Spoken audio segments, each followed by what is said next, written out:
Então vamos lá. Em que os eleitores, aí ele coloca will, você tem, vou até marcar aqui também, ó. Vou marcar aqui de verde. Aí você fala, por que está fazendo isso? Por que está marcando agora o will de verde? Primeiro, voters é eleitores. E o will, ele não tem tradução, entendeu? Mas, pelo menos nesse caso aqui. Mas quando você coloca, por exemplo, will, você tem que ter em mente o quê? É uma frase que está em que tempo verbal? Futuro, pessoal, entendeu? Futuro. Aí você diz, mas não, por que tu está enfatizando tanto isso? É muito simples. O will, ele é o futuro do quê? Ah, mano, você vai querer dar uma aula de gramática agora? Não, não vou querer dar uma aula de gramática, mas é porque tem alguns detalhes que vale a pena a gente enfatizar, entendeu? Então eu vou colocar bem aqui, ó, abrir um espaço agora, uma interrogação, e explicar. Por quê, ó? Vou colocar bem aqui, ó, no cantinho, ó, will, beleza? E vou colocar, aliás, eu vou até voltar aqui para rapidinho, porque primeiro é melhor escrever ele, ó, tá aqui, eu vou colocar aqui o will. Perfeito. E aqui, ó, do lado dele, eu vou colocar outra palavrinha, que é muito importante também, ó, que é o que, ó? É o going to. Não é porque ele está fazendo isso. Vou explicar agora. Ó, primeiro vou marcar aqui, ó, de outra cor, para a gente diferenciar um do outro, certo? Vamos lá então. Ó, will. Vou colocar aqui de verde. E o going to, Emanuel, eu conhecia going to como se fosse gonna, também serve? Pode sim, pessoal. Going to e gonna é a mesma coisa, simplesmente gonna é a abreviação. Então vamos lá. O will e going to, ou então gonna, eles são muito parecidos a nível de tradução. Ambos são verbos auxiliares e indicam o quê? Futuro, entendeu? Futuro. Aí você diz, Emanuel, então quer dizer que um é sinônimo do outro? De forma alguma. Mas eles não são verbos auxiliares, como você mencionou. E eles são indicativos de futuro? Sim. Aonde você encontrar, realmente, a ideia de futuro, ela não tem como ser diferente, entendeu? A não ser que você esteja utilizando going to no sentido de assim, eu estou indo para determinada cidade. Aí não, aí já é o quê? Aí é uma outra construção que não é futuro. Aí é o quê? Presente contínuo, só que você ia ter o verbo to be para ajudar.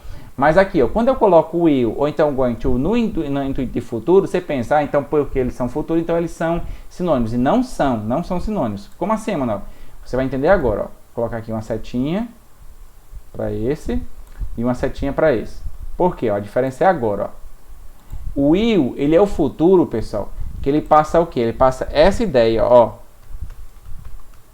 Ele passa uma ideia de dúvida, que é justamente a ideia principal do texto. Você viu que o texto, várias e várias vezes, ele passou essa ideia, tipo, quando ele coloca I guess, ou então quando ele coloca unpredictable, que é o que? É uma coisa que é imprevisível, que não dá pra gente prever de jeito nenhum, que a gente não consegue adivinhar. Então quer dizer, realmente, isso aí passa a ideia de dúvida ou de certeza? De dúvida. Então é por isso que a gente encontrou o will aí. Eu digo isso por quê? Porque muitas vezes você diz, mano, então agora eu estou entendendo por que ele utilizou o will. Então nesse caso, né, assim, no caso assim, dessa frase e desse texto, eu realmente não teria lógica nenhuma encontrar, por exemplo, um gonna, né? Ou então um going to. Por quê? Porque realmente o gonna ou going to, ele passa a ideia de quê? É o futuro da certeza. Certeza de quê? De certeza de alguma coisa que vai acontecer. Mas então quer dizer que está prevendo? Não, não é necessariamente isso. É porque é o seguinte, vou passar aqui um exemplo.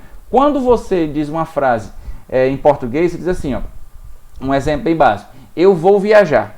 Quando eu digo assim, eu vou viajar, se eu disser essa frase, olha só, com o will, como é que seria essa frase? Eu vou dizer o quê? I will travel. Eu vou viajar, perfeito. Ou então eu viajarei. Porém, quando eu digo essa frase em inglês com o eu estou passando a ideia de quê? De dúvida, tipo, eu ainda não comprei minha passagem, ou então existe uma possibilidade de não viajar, ou então eu estou esperando uma resposta para ver se eu viajo ou não, entendeu? Então, quer dizer, ainda tem alguns fatores que podem inviabilizar a minha viagem. Agora, se eu disser assim, ó, no caso, eu vou viajar com going to, vai ficar o quê? No caso, I am going to travel. Então, nesse caso, eu vou viajar, né? Eu viajarei, que eu utilizei o going to, então gonna, que também poderia ser I am gonna travel. Eu estou passando uma ideia de que é lógico que pode acontecer de eu não viajar, lógico, mas é uma chance muito pequena. Por quê? Porque eu já decidi, eu já comprei minha passagem, eu já chamei o Uber, talvez eu já esteja até no aeroporto. Então quer dizer, realmente a chance de dar errado é muito pequena. Então essa é a diferença bem grande entre will e going to. Você vê que não é a diferença muito sucinta, muito pequena, né? É bem significativa, né?